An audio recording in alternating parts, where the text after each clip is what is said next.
بسم اللہ الرحمن الرحیم۔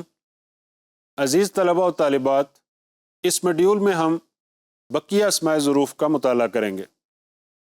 ان اسماء ظروف میں سے جو رہ گئے ہیں ہمارے پاس، ان میں سے ایک ہے مز اور منزو۔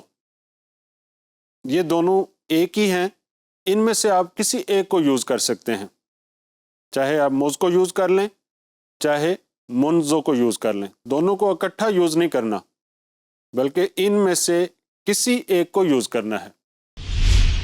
ان دونوں کا استعمال کیا ہے؟ یہ دونوں زمانے کے لیے آتے ہیں، یعنی ظروف زمان ہیں۔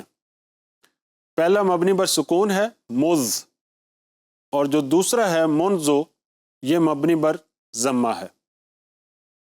ان کا استعمال ایسے ہے کہ نمبر ایک، یہ اول مدت کے لیے آتے ہیں، یعنی کسی کام کے آغاز کے لیے، اور ان سے پہلے فعل ماضی منفی ہوتا ہے،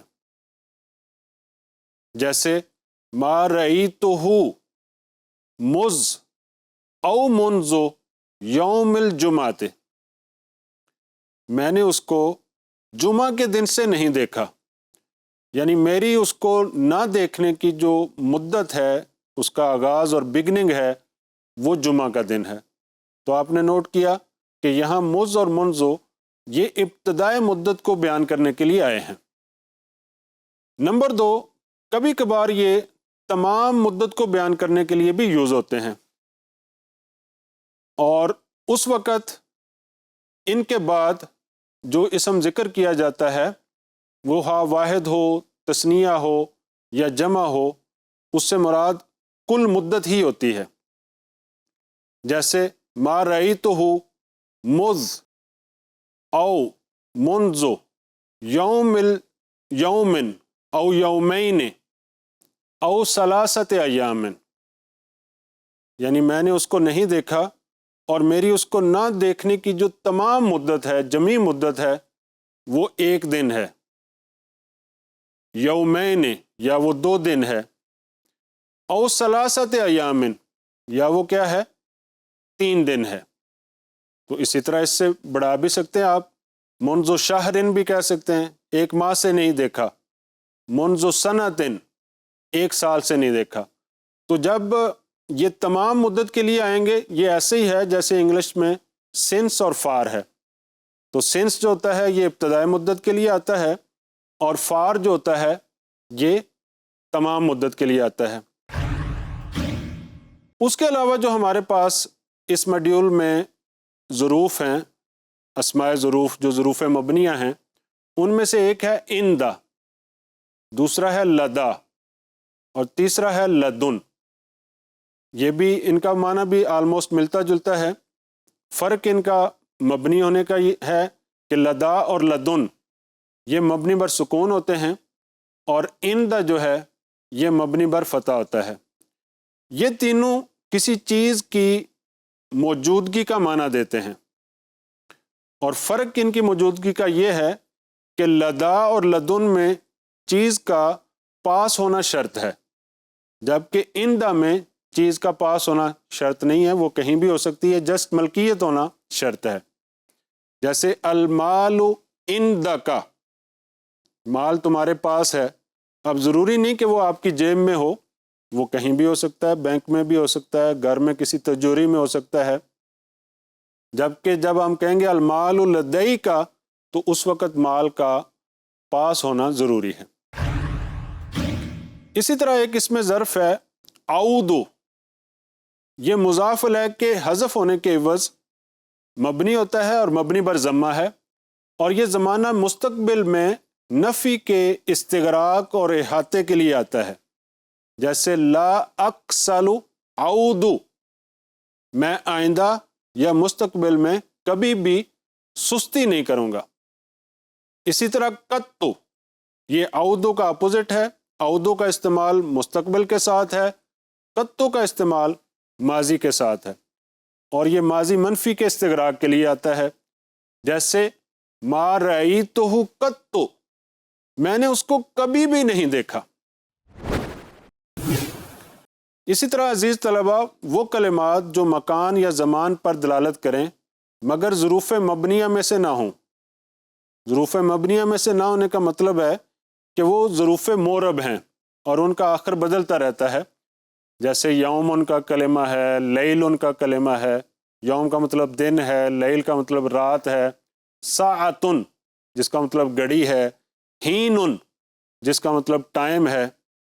جب انہیں جملہ کی طرف مضاف کیا جائے تو ان کو مبنی بر فتح پڑھنا اور عامل کے مطابق پڑھنا دونوں طرح سے جائز ہے.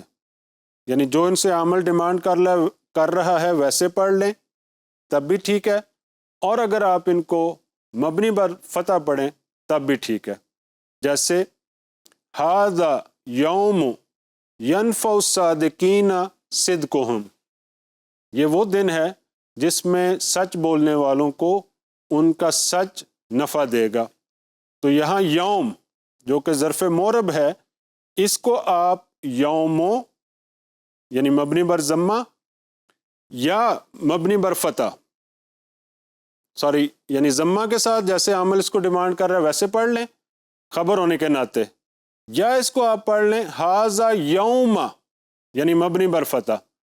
تو یہ اس کے بعد والا جو جملہ ہے وہ اس کا مضاف الیہ ہے، اس لیے یوم پر دونوں اعراب پڑھنا یعنی عامل کے مطابق اور مبنی بر فتح پڑھنا دونوں طرح جائز ہے. کبھی یوم اور ہین کو از کی طرف مضاف کیا جاتا ہے، اس وقت از کو تنوین کے ساتھ پڑھا جاتا ہے.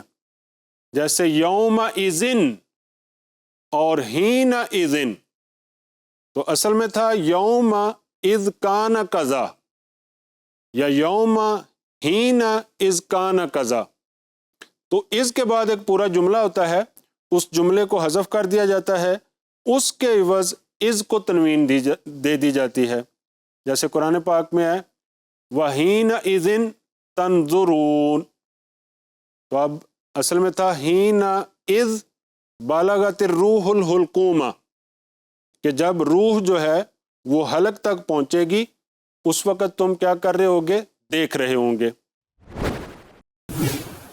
اسی طرح ان ظروف میں سے ایک ظرف ہے امسے. امسے کا مطلب ہے یسٹرڈے، گزشتہ کل.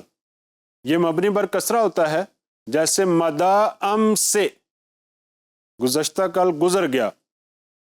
تو یہاں ام سے اگرچہ مدا کا فاعل ہے اور فاعل مرفوع ہوتا ہے، لیکن ام سے مرفوع نہیں ہوا.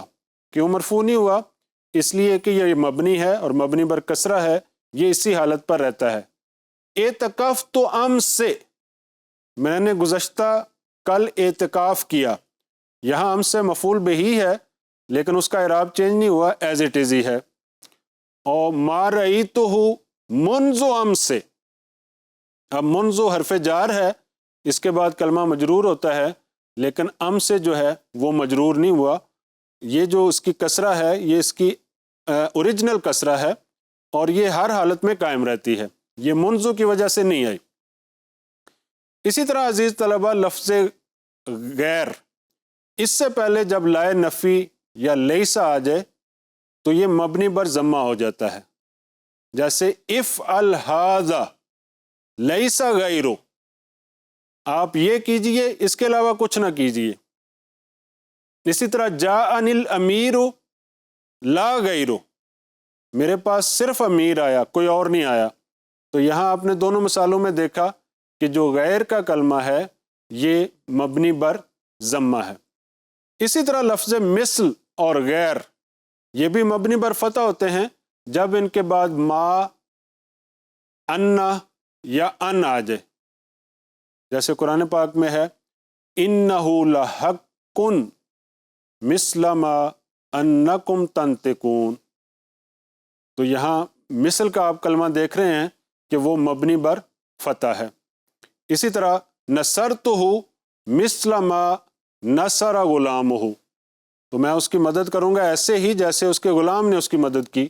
تو یہاں بھی مثل کا کلمہ جو ہے وہ مبنی بر فتح ہے. تو یہ سارے ظروف اس ماڈیول میں ہم نے ان کو کور کر لیا. امید ہے کہ آپ ان سارے ظروف کو ان کے صحیح اور پراپر استعمالات کے ساتھ استعمال کریں گے.